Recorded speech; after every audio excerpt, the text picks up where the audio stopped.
All right, so this is our presynaptic neuron and this is our postsynaptic neuron. The reason why they're labeled as such is because our neurotransmitter, which is being represented by the skittle, is going to go down our dendrites. It is going to go through the nucleus. It's going to pass through our axon. And then what's actually going to happen is that the synapse is going to touch the dendrite. There's a synaptic gap, so we're going to represent that by there being a little gap, but it's going to jump through and then continue on. So because this is the first one, we're calling it the presynaptic neuron, and this one's going to be the postsynaptic neuron. There are a few things we need to know about the neurons before we go any further. There is the thing called the action potential, which is where when it's actually in motion, it's acting on the neuron and the neurotransmitter, so that's the action potential. We have the resting potential, which is where we are waiting for something to happen. So therefore, nothing's really happening right now, but the action potential and the resting potential are polar opposites. We also have polarization and depolarization. Now, the thing is that we're gonna use this diagram as the sodium-potassium pump. And these are going to be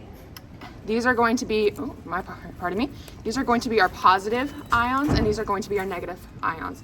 And what happens is that the positive ions will go in, the negative ions will go out, and it'll like continue. But when the neurotransmitter actually continues throughout, what happens is that the electrical impulse is propelled by the opening of this proton right here, and it releases all of the protons back, and then you'll restart again. So then it goes back in, and then it goes out, and then it goes in and out. My bad. And so eventually you'll end up where you started before, which is that you have the positive out here and the negative ions in here. We also are now going to talk about the action potential. So there is a thing called agnostic ions, and then there's a thing called antagonist ions. The agnostic ions are ones that get the neurotransmitters really excited, and it gets the axons ready to go, and it's really moving, and it's very hyper. The agnostics, you can kind of remember them as like the villains, because like an antagonist, but then what they do is they inhibit the behavior of the neurons. So it'll slow it down, it'll start to relax the neurons, and there won't be as much momentum happening.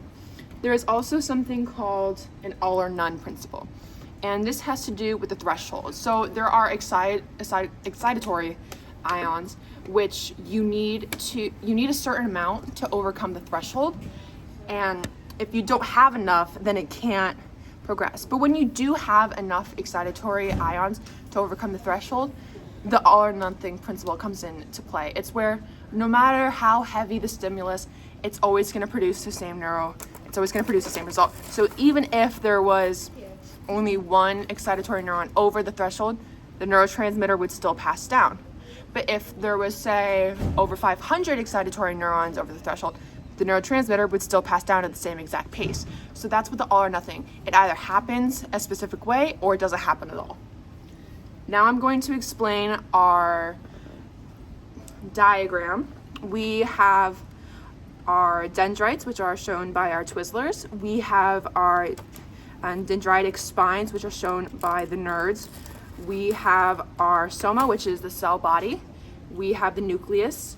We have our all in all, this is the myelin sheath, and what it covers is the axon, and that's where the neurotransmitter actually goes through. It goes through the axon, but we have a myelin sheath, which you can think of as rubber covering copper wires for your cable. And so these, all in all, are a myelin sheath, but these green lifesavers are the nodes of Ranvier, which is kind of like spaces between our cells.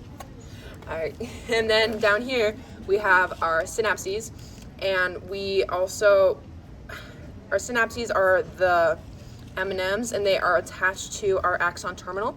Axon terminal is what gives out the neurotransmitters. The dendrites are what receives the neurotransmitters. And like I said, there is a synaptic gap between the two, which is shown over here. We also have a thing called reuptake. So sometimes,